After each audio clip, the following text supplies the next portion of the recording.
हम लोग जब दिल्ली में भ्रष्टाचार के मुद्दे उठा रहे थे और बार बार कह रहे थे कि दिल्ली में शीला दीक्षित सरकार ऊपर से नीचे तक भ्रष्टाचार में डूबी है, तो उसके बारे में कहा जाता था भ्रष्टाचार के सबूत लाओ, भ्रष्टाचार के बंधु बताओ कहाँ हैं। कल सीएजी की रिपोर्ट संसद में पेश हुई है और उसमें दिल्ली सरकार का, उस वक्त की दिल्ली सरकार का, शीला दीक्षित सरकार का शायद ही कोई ऐसा विभाग होगा, ऐसा कोई मंत्रिमंडल होगा जिसमें भ्रष्टाचार ना हुआ हो। उसने बाकायदा हर एक मंत्रिमंडल के भ्रष्टाचार को उजागर किया है।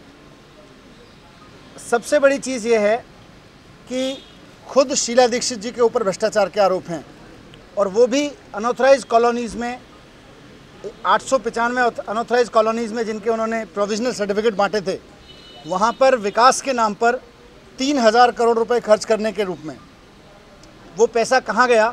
सीएजी का कहना है कि उस पैसे का कहीं अता पता नहीं है। तो वो 3000 करोड़ रुपए कहाँ गया, इसको लेके आपको याद होगा कि जब हम सरकार में थे तो 3 फरवरी को हमने राष्ट्रपति महोदय को भी रिकमेंड किया था कि इस मामले में कानून सम्मत कार्रवाई, सख्त से सख्त कार्रवाई की जाए। लेकिन उस वक्त कार्रवाई करने की जगह शीला दीक्षित जी को केरल का गवर्नर बना दिया गया।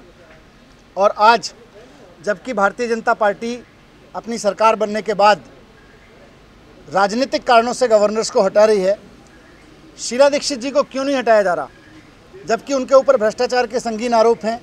सरकार ने, जो हमारी सरकार बनी आम आदमी पार्टी की सरकार, उस दौरान उनके ऊपर कार्रवाई की मांग की थी कि उनके ऊपर कार्रवाई की जाए। हमने खुद 3 एफआईआर कराई थी उनके ऊपर पीडब्ल्यूडी वाले मामले में। लेकिन सबसे बड़ी चीज़ ये है कि एक ऐसी गवर्नर जिनके ऊपर 3000 करोड़ के भ्रष्टाचार का आरोप लगा हुआ है, सीएजी में साफ साफ सीएजी रिपोर्ट ने कहा है कि वो पैसा कहाँ गया। 895 कॉलोनीज़ को डेवलप करने के नाम पर वो पैसा खा गई सरकार, उस पैसे का कहीं अता पता नहीं है। नाली से लेके, सड़क से लेके कोई डेवलपमेंट का काम वहाँ पे नहीं हुआ उससे। तो वो पैसा कहाँ गया।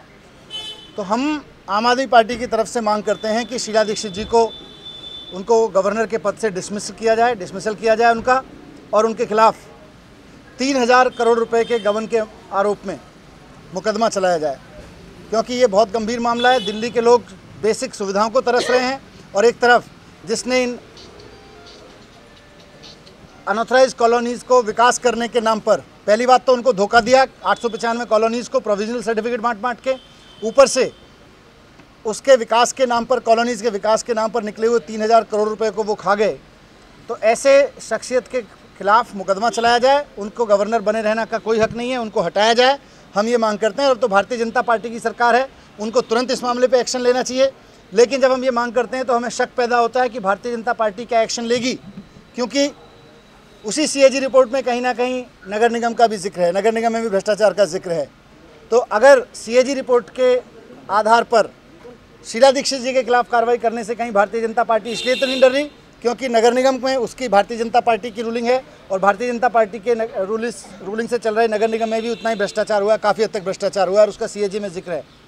लेकिन हम मांग कर रहे हैं कि उनको हटाया जाए उनके पद से, केरल गवर्नर के पद से, और उनके खिलाफ पूरा मुकदमा चलाया जाए ये 3000 करोड़ रुपए की धोखाधड़ी के आरोप में। ये मुख्य रूप से हमको इसमें कहना था। और देखिए, ये अपने आप में बड़ा ज़बरदस्त मामला है। कैग ने ये कहा है कि भाई 3668 करोड़ रुपए रिलीज़ किए गए, जिसमें से 3029 करोड़ रुपए जो थे वो खर्च दिखाए गए। कैग की रिपोर्ट कहती है कि 895 जो ये कॉलोनीज़ थी, इनका सिर्फ नोटिफिकेशन इशू किया गया, बस सिर्फ नोटिफाई किया गया, और उसके बाद की जो पूरी कार्रवाई थी उसके बारे में पूरी तरीके से चुप है। लेकिन कैग ये कह रहा है कि दिखाया ये गया कि जो बेसिक एम्यूनिटीज़ थी, चाहे वो रोड का हो, ड्रेनेज का हो, सीवर का हो, वाटर लाइंस का हो, इसके नाम पर पैसे खर्च किए गए। सवाल इस बात का है, जब वहाँ पर नोटिफिकेशन के अलावा कोई काम हुआ ही नहीं तो 3009 करोड़ रुपए कहाँ खर्च हुए। बहुत स्वाभाविक सा संदेह पैदा होता है कि कहीं ना कहीं इसमें मिली भगत थी, मंत्रियों की मिली भगत थी, बाकी लोगों की मिली भगत थी और इनकी जेब में गई, ये बड़ा भारी गबन है। और यही बात हम सरकार में हम आए तब भी हम यही बात की थी, इसीलिए जांच की गई। और एक और दिलचस्प बात यह है कि जो उस वक्त Delhi urban shelter improvement board बना था, सीएजी ने लिखा है कि उसके लिए कोई कंसल्टेटिव कमेटी बनानी थी, वो भी नहीं बनाई गई। बस्ती विकास समिति बनानी थी, वो भी नहीं बनाई गई। किसी तरीके का नई हाउसिंग के लिए इनिशिएटिव भी नहीं लिया गया। तो जब सवाल ये है कि ना आपने कमेटी बनाई, ना आपने समिति बनाई, ना आपने कोई हाउसिंग के लिए इनिशिएटिव लिया, ना रोड बनी, ना सड़कें बनी, ना पानी बना, ना सीवेज का कोई दिक्कत, सीवर का कुछ किया गया, तो पैसा कहाँ खर्च हुआ? तो बड़ा स्वाभाविक सा सवाल ये है कि ये पूरा का पूरा गबन घोटाला बड़े पैमाने पर किया गया है, इसलिए शीला दीक्षित खिलाफ कार्रवाई होनी चाहिए।